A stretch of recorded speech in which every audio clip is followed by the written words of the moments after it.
Good afternoon, ladies and gentlemen. My name is Daniel M. Reeses, and today is January 29th at approximately 2 p.m. It's not quite 2 p.m. yet, but man, I just finished watching the Pirates of the Caribbean marathon. Have you seen those things, guys? No, I'm just kidding. I'm speechless for the first time in a long time because I just finished the show The Beast in Me on Netflix, and it is jaw-dropping. And before we begin, I just wanted to say thank you to all the audience members that have recently joined us. This is a metaphorical statement. We have barely anyone watching, so I am very comfortable in the things that I say. And for all of you in the back rows, please let me allow you a chance to come a little bit closer, free of charge. Please remember everything I do on any social media platforms, I do free of charge. I do it out of the love of the game. All right, for anyone who is laughing at me because I'm wearing one of these silly hats, including my boys, please understand that I was given this hat by my wife, Mallory, as a gift. She bought it from Bloomingdale's, and look, I'm not a professional actor. I am not a psychopath. I am not here to hurt anyone. But I will tell you that, first off, I have to take this off. That's first and foremost. This is called, for anyone who's actually interested in the facts of what this is called the Ushanka. It's a traditional Russian hat. The reason why it's called the Ushanka, because in Russian, Usha means ears, and that was my nickname when I was a kid because I could do something. Look. See that?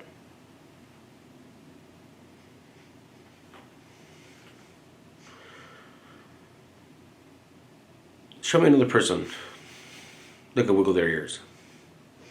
It's a very, very rare thing. See, my mind taught me how to use many muscles, and that's an example of biohacking. So when I was a kid, in order to impress everyone, because I'm a very insecure little boy, see, it covers your ears. And, you want to say it again? Watch. Okay, close my eyes and do it. I'm just kidding. It's all in the brain. You see, ladies and gentlemen, when you have a human being like myself who's able to stand up and calmly and clearly orate their position, 99% of the time, the human being who is open and honest and continuously keeps the same position is not only right, will actually win at the end. And there are many things that I want to say, but the first thing that we need to do is clean up.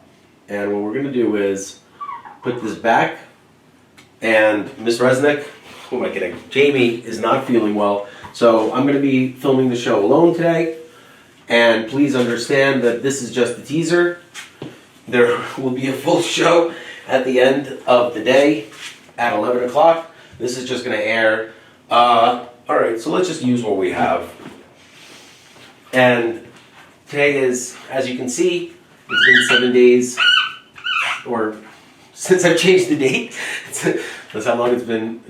So today's the 29th. I have really, really bad handwriting and cord behind my back. Let's change this. Let's change this to movie versus reality. Okay? So let's take the movie, and I say movie because I believe that my knowledge in film allows me to express a couple of things. And the reason why I say this is because just like I've seen people wiggle their ears, but a lot of the other muscles move as well, and it's extremely, extremely rare.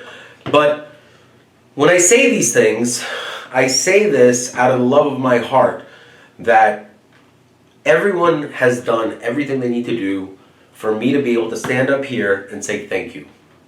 As much as you might think that I'm going to be up here spewing some monologue about all the horrible things that have been done to me, I assure you, I am able to very calmly express my position through fact, not fiction, and very clearly express that, look, I know that you may not like me, but you have to watch the show. If you are enjoying this content or hating this content, either one, you have to watch It's called sorry, I didn't capitalize, Beast in Me. Okay? There's a lot that I want to say. First and foremost, the majority of the epic works of cinema that are 2 to 3 hours long are 6 to 8 hours long, and the majority of the good stuff is left on the editing room floor. So when Netflix and the rest of the streaming platforms came into service, they were able to really utilize all the bones and hide of the buffalo in reverse. And for those of you that don't understand the reference, it was a very simple metaphor regarding how the Native Americans, when they killed a buffalo and a bison who are currently endangered in North America, they would utilize all aspects of it, whereas the white people from Europe, they would do it for hunt or sport, and they would just let the carcasses rot. But, you know, in hindsight, between me and you, mathematically speaking, when you have a carcass that is left on the ground, most of the time it decays and decomposes back into the earth. So if you think about it on a global scale, what the Native Americans were doing and the whites, look, I know it's not going to be a popular theory, but I just wanted to explain to everyone that I am just speaking on a mathematical level. And on a mathematical level, any being that is killed and then put back into the ecosystem, whichever way you want to say it, is almost identical. Meaning that that carcass fed vultures, it fed the grass, it fed... I'm not a biologist. What I am is an applied mathematician.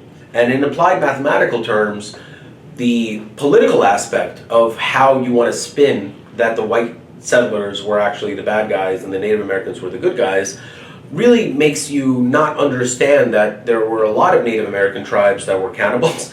They engaged in horrific activities regarding the way they treated women or anyone else that came in. And there's also peaceful tribes. There were all types, but it was virtually impossible when you live in an analog world to trust human beings that have been proven, with all due respect, to eat other human beings, whereas in Europe, they were pretty bad, but they outgrew the whole cannibal aspect of it. And I know you might not believe me, but once again, I have nothing to gain or lose from this statement. It is just a matter of understanding the way my mind works, which is a logic-based algorithm based on, okay, what is the most mathematical way to explain how I'm able to take a piece of media and incorporate it into my art form?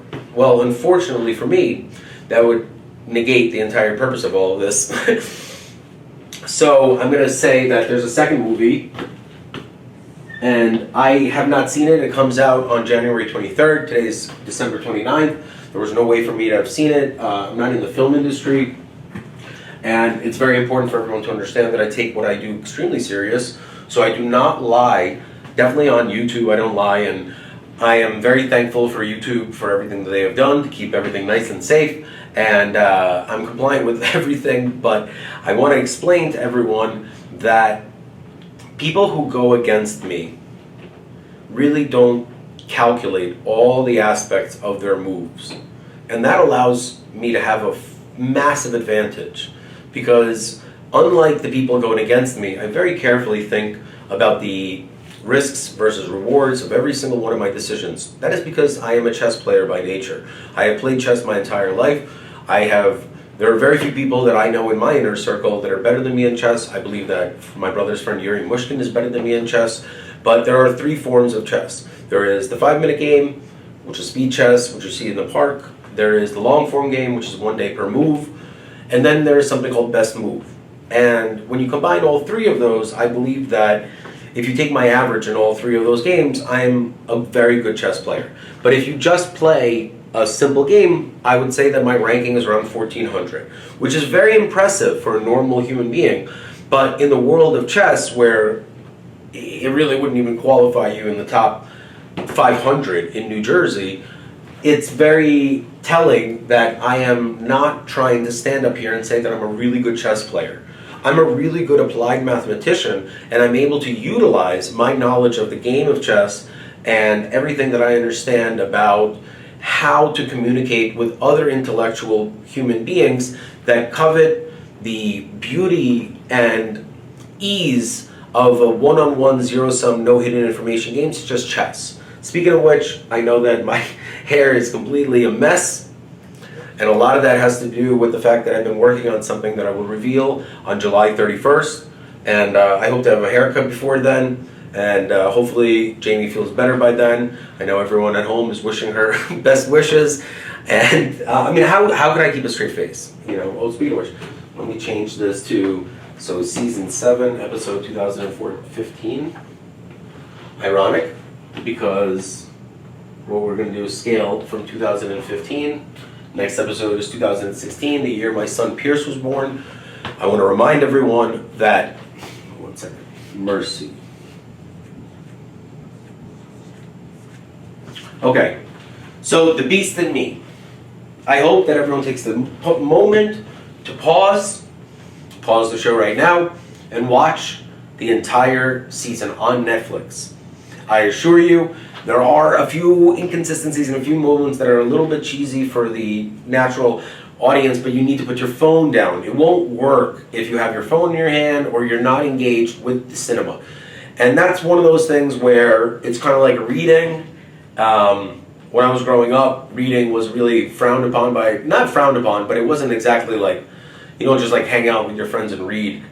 So a lot of what I talk about regarding my love of cinema and how it is really a dying art, and I can explain that in just one fact of the quantity of B+ to A- celebrities that are no longer engaged in, they're not on the big screen, they're making TV shows, and they're making commercials for T-Mobile and a slew of other things. And that's because, you know, an actor, it's a job, and you got to get the money and work where you can get it. And if you're going to be a professional actor, you can't really judge yourself constantly, especially if you have a lifestyle that you have to maintain. So there is a mandatory minimum that human beings who are artists that must generate, especially if they have support systems and teams or in production companies and things like that.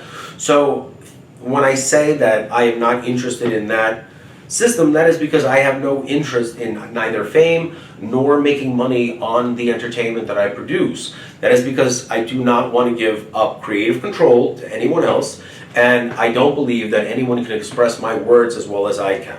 So that being said, it is virtually impossible for me to justify any lower forms of media and communication. So for example, I have an amazing story, right? I mean, why else would you watch? If I were to write a book, that would go through an editorial process. The amount of back and forth that I would have to remember, an editor is just doing their jobs to sell as many books as possible. In order to understand that, look at how I have completely eliminated my motivation of money behind the content. Wait, you want to say it again? Sorry, I'm looking. Look at how I have been able to create content without monetizing a single penny on it. And rather than being looked at as an innovator in law, art, media, science, communications, advancement of emotional states, understanding of other people, none of that happens. I am called crazy, I am insulted, I am trampled upon, and court filing after court filing lacks any substance whatsoever, and it's virtually impossible for me to prove or disprove other than submitting the evidence that I've already submitted. So for me, it's very, very simple. Let me explain. The Beast in Me is a show, not me. My name is Dan Rhesus, not Niall. I am not in denial. I have never hurt a human being in my life other than in self-defense. I swear to you, I'm telling you the truth, especially in the Continental 48. I am not the kind of person you think I am. But in order for you to have understood what is going on, I first have to understand what you see.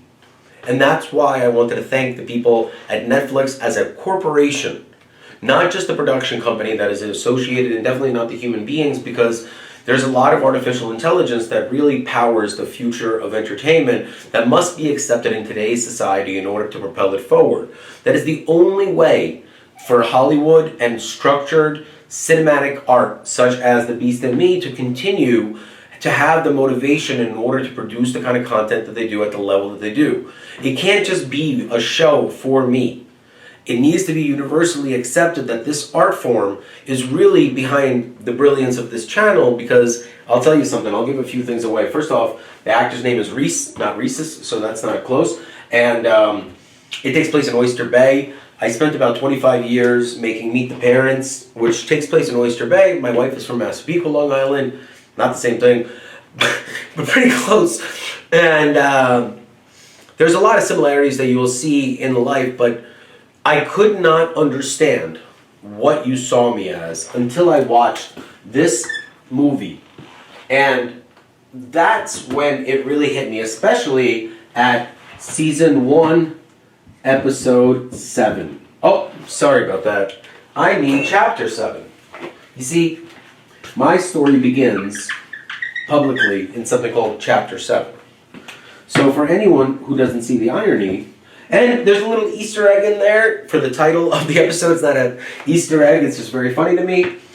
And it's incredible the amount of insight that I was able to get by watching one show and accepting reality. And the reality is very simple. It's very, very simple. I am a charismatic, open-hearted, loving human being who has been virtually identical. This is a moniker which was created for me. I mean, I created the brands and everything, and this is the Commander-in-Chief right here. This is really cool stuff.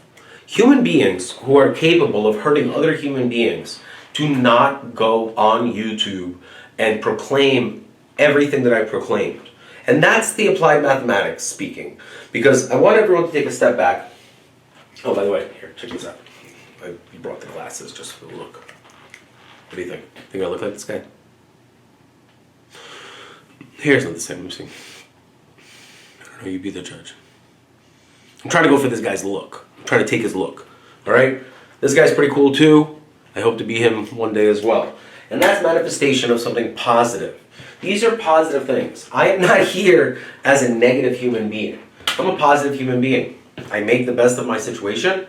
Sometimes I fail, sometimes I succeed. But this story is the greatest comeback of all time, and what I want to tell everyone, and it might make you a little bit nauseous, so please take caution for what I'm about to say. Please understand, this is a $200 million production, and no matter what you say or do, please understand this is fake. This is not real, no matter how good it is. What you're seeing on the screen here, this is real.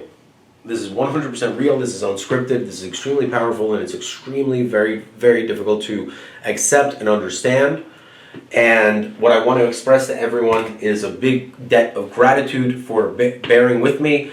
I am dealing with a lot on a personal level, and it's extremely important for me to have people who really want to judge me watch this. And please understand that there are many, many lines in that show that are a direct homage or a thank you to my communications and my storyline, but in general, for example, one of the lines from the movie that was really memorable to me was, look, I never read Moby Dick, but even I know the main good guy, the main protagonist dies after not being able to stop chasing the whale. And that's a very, very true statement. And this is why I am extremely disheartened by people who have elected to really spew baseless accusations against me for filing lawsuits frivolously, which I gotta be honest with everyone. You know, as a child, we are taught that the American legal justice system is designed to help the innocent and punish the guilty. In reality, what I've found as an adult is that if the legal justice system really rewards those with a lot of money and have the ability to cross the line routinely, whereas good people are trampled upon all the time. I spent 24 days in a county jail where I could have been killed. No one gives a crap about the fact that I haven't seen my kids in 6 months. Yet I am vilified. Jamie, who you will see on the 31st, she hasn't seen her kids in months. She did nothing wrong. Because Mallory and Jared chose to break the law in perpetuity to one another, they choose to also, and this is why I couldn't thank Mallory enough, I don't think that the judge was able to see what was going on until she made her most recent declaration, which clearly states that she wants to silence me on YouTube. And I gotta be honest with you guys, if you're not guilty, why would you want to silence me? Why on earth would you want to silence me? If what I'm saying is not true, why go through all these great lengths? Just go online yourself and be like, look, man, this guy's fucking nut. He's lying, but that's not what happened. You see, everything I say is the truth, the whole truth and nothing but the truth. So help me God. And this is only the intro and the opening monologue. So you can only imagine what I have in store for you for this evening. And please raise your expectations, I assure you. My goal is, I don't know if I've lost enough weight, I'm at 170 pounds. I'm only speaking rapidly because I'm trying to get everything in time, and it's about a 2 to 3 hour rendering process so this content can go up. Streaming live is not what you think it is. But I will tell you that this is as live as I can make a product that is both controversial and safe and entertaining at the same time. The controversy only exists because you choose to disprove something that is clearly there in front of your face. So for example, somebody would say, man, did you see Dan's episode? He's able to wiggle his ears? A person could easily say, you know what? It's fake. It's all bullshit. He's got like a string behind his back, and when he comes to the camera, he pulls on his string and that's how it moves. But that's not true. That's not true. But humans that are unable to accept reality see their life in the movies, shows, and especially through social media, which is the most dangerous form because it leaves everything very open-ended. And that's the way I'm going to wrap up this monologue, is open-ended. Because I have a lot to say. But I would really love it if you just, right as this episode airs, check out The Beast in Me, because I don't want to give it away. There's many things that I want to say about the production, the cast. Claire Danes does a phenomenal job. Bravo, all Emmy winners. I promise you, hands down, one of the best written shows in the last 5 years that I've seen. Now, writing, cinematography, production, these are words that were very commonplace in the 90s because human beings discuss movies all the time. In today's day and age, I have to go up on YouTube wearing a ridiculous hat just to express to everyone, hey, I created the most entertaining form of art and media in 2026 going in, and I am so proud of all the work Project Ghost has done, Hollywood, Bollywood. No, I'm just kidding. I'm not really into Bollywood. I don't understand how people could break out in song and dance in the middle of a very serious movie. Like, we are here as a murderer. This is a really good show, but you need to be able to distinguish between reality and the movie in order to enjoy it. And enjoy the episode that I'm going to air tonight, tomorrow night, and the 31st. And the 31st is really the most important episode because that's where the reveal happens. And it's really cool. I gotta tell you myself, it took me quite some time to really put everything together. And that's one of the reasons why I guess I'm talking at a faster pace. I also want to express to everyone something that I'm really proud of myself, and that's... you know what? I'm going to save it. Why give everything away right away? And The Beast in Me is so good. Only if you can take a pause after watching this, watch the show, and I promise you tonight's episode will make you see everything completely differently. Completely. Imagine, upside down, flipping everything. If you want that. If you don't want to make a change for the new year, please do not watch the show. Please do not watch a transformation of myself. I assure you, I've watched the videos for myself from 4 or 5 months ago, and there is a massive difference. I really like myself. I am not interested in being put down, insulted, and criminalized for things I did not do. There's no amount of shouting and yelling at me that can change the fact pattern that I'm a victim of all of this bullshit. I'm a good guy who is extremely eccentric. I have a crazy ass fucking job that most people don't even believe, let alone accept the reality of how much good I've done for the United States of America. I mean, what do you want me to tell you?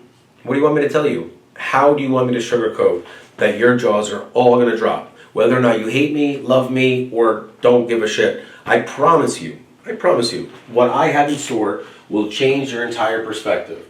And the reason why I say this is because eventually we'll get into something called Mercy, and I hope that the movie delivers. It's brought to you by the Nolan brothers, who have done some of my favorite works, including the most important works like Tenet and Dark Knight and things like that. And I just wanted to say thank you for the A-Team for coming out. I appreciate it. The B-Team did a really good job, but this is the A-Team right here when it comes to narrative production on a pre-made, kind of like pre-packaged. What you see here is the first form of media where it takes the two-dimensional landscape, which is what you see here, and makes it three-dimensional. So for example, last night, a friend of mine from high school reached out to me, and she I don't, it's an amazing story. My friend Brian Ayers knows all about it. Jenna, she also knows, and there's a girl named Stacy that knows very well. And I'll tell you something. I grew up in Livingston, New Jersey. My story is really hard to believe, but I will tell you that I don't kiss and tell. So the first part of the story I'm going to skip, and the second part of the story I am going to get to is we were in high school. We were freshmen in high school, and there were 5 people that night in the woods. And one of them was myself, one of them was my friend Brian, and there was a Jenna. She was a good friend of mine. She's actually a great friend. Jenna is like, I can't give it away. Jenna's just, she is exactly the way she was. And Jenna fucking always got picked before me in football in 4th and 5th grade at Harrison. And like, I'm not delusional. I know she's a better athlete, but she definitely got the whole like girl athlete because she was the only one. And I had that game where I had 3 interceptions returned for a touchdown, and that was not recognized. Anyways, this is me reminiscing about the past. So the 5th girl reached out, said what's up, and was really nice about barbecue, and she had expressed that the channel could go viral. I don't know how to say this, but this channel cannot go viral. No content that I create can ever go viral. It is extremely important that people just sit in their seats and enjoy the show and not try to promote, disseminate, subscribe. Just enjoy the show the way it is. It's not designed for the mass audience to accept on a national scale or a global scale or any of that stuff. That needs to happen on a natural basis. Going viral is something that is not in the control of the creator. It is very important that everyone understands that this entire product is designed to not go viral so that all we see is what I want to show you. Mercy, the beast in me, not me, and I'm not in denial. My name is Daniel M. Reeses. We have an incredible show for you tonight. I hope everyone stays tuned. Now, no more flipping. All right, did you guys watch it yet? No. I'm just kidding. I'm posting these at the same time. I was going to stop filming, and then I realized that right now there's a couple of legal matters that are being tended to, and one of the... I'm not sure if we've crossed the line between sadness into comedy yet, but I believe we have. And the reason why I believe we have is that within the context of The Beast in Me, there's a subplot of a very, very sad thing that happens. Luckily, both my kids are currently safe, thank God. I assure you, there's a lot of things that have transpired over the last 5 years that I would like to have come to an end January 1st. So please understand that I'm a firm believer that human beings are the creators of their own destiny. and what I create is what will be created for me. So once I was able to start making more positive content and isolating the situations that have happened to me as the negative, I have found myself in a much better mental state. And I know this might not matter to anyone, but I hope my boys can see this one day and understand that I love them so much. I am not enjoying myself. I'm in massive amount of pain. I would like to express on behalf of any parent who is a victim of the other parent kidnapping their children, alienating their children, and turning their children against them, against the children's will. I feel for you. I never thought that I would find myself in a position where my partner in life, my best friend, I've known now for 25 years, would ever stab me in the back over and over and over again without any regard for me as a human being. I think that Jamie is a lost victim in all this because I believe that she has really taken a back seat while Mal and I have to slug it out in court. And unlike my wife, I'm able to be honest both with myself and with the world. For example, one of the more humiliating moments of my life happened when I was in a very, very serious state of depression when my wife kidnapped the kids and took them to Florida. I was caught on camera doing something embarrassing. I understand that my wife holds it over my head. I'm not interested in discussing anything other than the fact that I believe that my wife's body is one of the most beautiful bodies I've ever seen in my life, let alone the fact that my children and I are the lucky recipients of her DNA. This is not a joke. This is not some comical tale. I might smile or anything, but I celebrate her body, and I do want to tell you that there's another segue into this, that after spending 24 days in Essex County Jail, please understand that it is not the 24 days that I spent in Essex County Jail that really hurt me. It is the fact that I'm an innocent man that really mulled over his decision of whether or not I should come forward as a victim of domestic violence, being that I'm a man, and being that the circumstances could easily be twisted against me without me having a chance to explain myself. And that, my biggest fear, actually came true. So I am suffering from something called PTSD, which is short for post-traumatic stress syndrome disorder. Not really sure, post-traumatic stress disorder, I would like to believe. But in general, I spent 4 incarcerations total of maybe like 6 because there was like the same one broken up. I was innocent each time. I take what I have to do very seriously. But I will tell you that after coming home when I was 24 years old, one of the most embarrassing things that I would like to share with everyone is that I felt so... I mean, look, guys, I sugarcoated a lot, but jail and prison is a horrible place. It's not a place where people who do not commit crimes should be.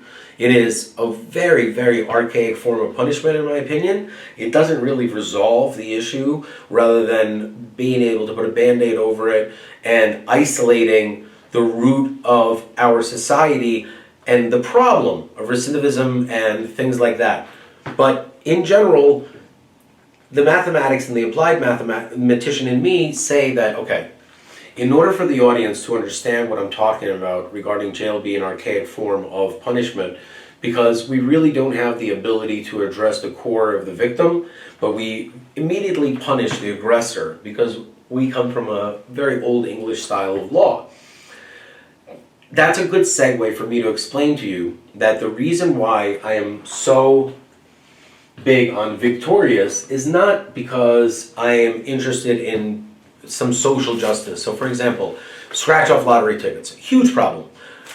People lose their incomes and things like that, but that's not my problem. That's a state-regulated, and human beings that choose to engage in that, they know that they're not going to win, but they like it, and it's entertaining for them. So who am I to be able to say one way or another? The system already exists. Whereas Victorious, online legalization of gambling stems from a business model created by organized crime. We have billion-dollar corporations that are copying organized crime's business model without innovating it whatsoever and expecting the American public to continue to digest it. You have gambling ads on at the same time as no gambling ads and addiction. You guys are losing your minds. And in my humble opinion, I think this, and look, this is just me saying it I'm calling it how it is. I have 2 boys that I'm raising. I have been gambling on sports for the majority of my adult life. It is a highly addictive and highly corrosive, time-consuming process that if you don't understand the mathematics behind it, as well as the statistical analysis of what happens the more time and the more bets that you place, you're really just asking for a fucking huge, huge problem. And I can't express it in any way because people don't believe what I have to say until it's either too late or they have completely missed the boat. And I know that those are the same things, but there's no way for me to express that I do not have a time machine, and what I'm trying to convey to everyone would help them, their children, their spouses, and everybody else by looking at me and using me as really an example of what happens to people who take the leap of faith and go public with their truth. My name is Daniel M. Rhesus, and say what you will about your opinion of what you see here, but I assure you, I have not seen a single person in 5 years stand up here next to me and refute what I have to say. And I welcome anyone with an inkling of a nutsack. And I will go anywhere. I'm not afraid of anyone, I assure you. And I will stand and I will defend my position. And I will do it amicably, honestly. And that is the example that I want to show America. That is the way men and men of code and honor and human beings who have been punched in the face countless amounts of times must respond. My name is Daniel M. Rhesus, and what I'm here to do is teach my boys how to lose. Anyone can win, I promise you. This story about a loser that changes it all around. But it really starts from within, and I would like to express to everyone the gratitude that I have in being an able-bodied man that is sane. I don't know how I ended up sane after all of this. It's like going on the most wildest roller coaster of all time, just coming off of it. Oh my God, you guys see what on earth just happened? And when you see the actual reality of what I've been through in order to convey the most entertaining 3-dimensional art piece, and I wanted to express to you that I went off on a tangent and I never finished the first part of the story. So this girl, Stacy, we're in 9th grade. And I'm getting my stuff in my locker. And I turn around and she just wallops me right in the face. I'm like, whoa, Stacy, what the fuck? You know, I didn't fight back. I didn't hit her back. I didn't grab her or anything like that. I've got maybe 50 kids in the hallway with me. I'm 15 years old.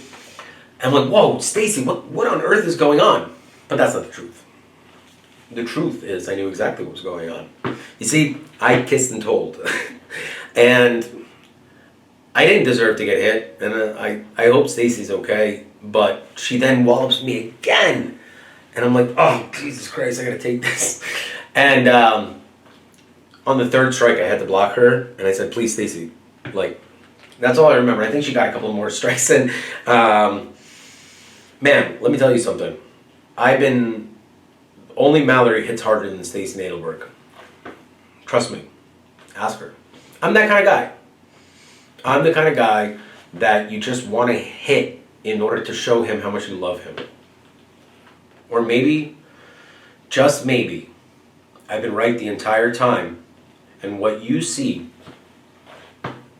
is a human being who was really in a bad place with 2 beautiful boys and no options to hurt anyone or get out of the marriage without the express written consent of Major League Baseball. No, I'm just kidding.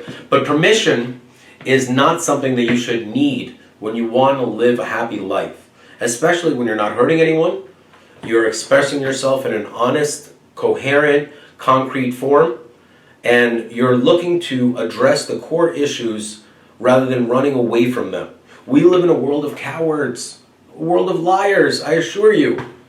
Me, standing up here and being able to orate these words in a continuous manner with no monologue or script behind me is virtually impossible for you to understand, let alone your ability to replicate or do anything on a similar level which matches my content word for word, or at least a fractional thereof.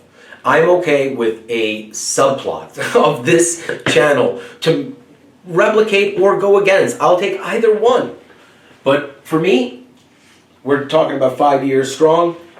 Just wanted to say thank you to everyone. Obviously the videos, every video will go back up there. It's just extremely important for me.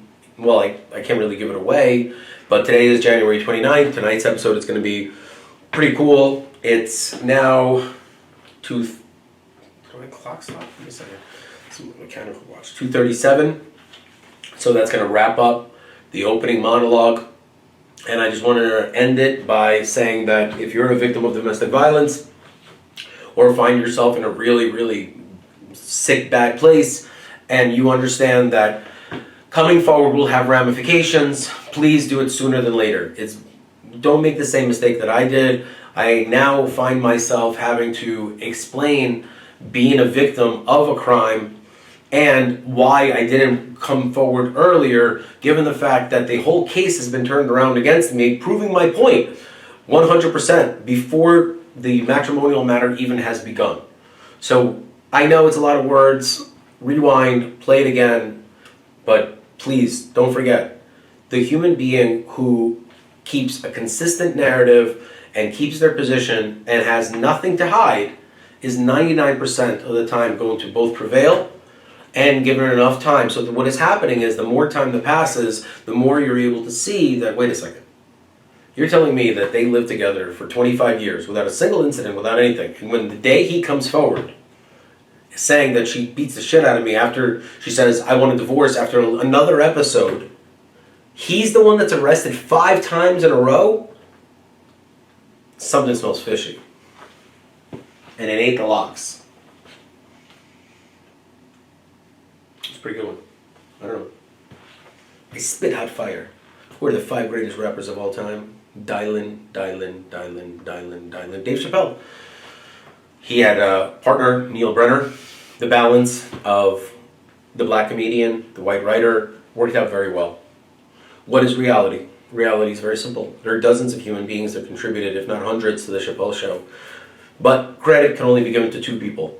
So at the end of the day, I would like to thank myself and Miss Jamie Resnick for taking the biggest hits for all of you. But in reality, there was no way for me to have made any of the content that I made without both Hollywood and the US government on the highest level being able to support my content and distinguish the difference between a complete sociopath that has lost his mind unhinged on YouTube, which is a big chunk of what you're comparing me to, and a young man who ran the Rittenhouse trial, who has made tens of millions of dollars for his family and is the victim of dozens of uninvestigated and ignored crimes because he is the integral part of the counter movement of corruption.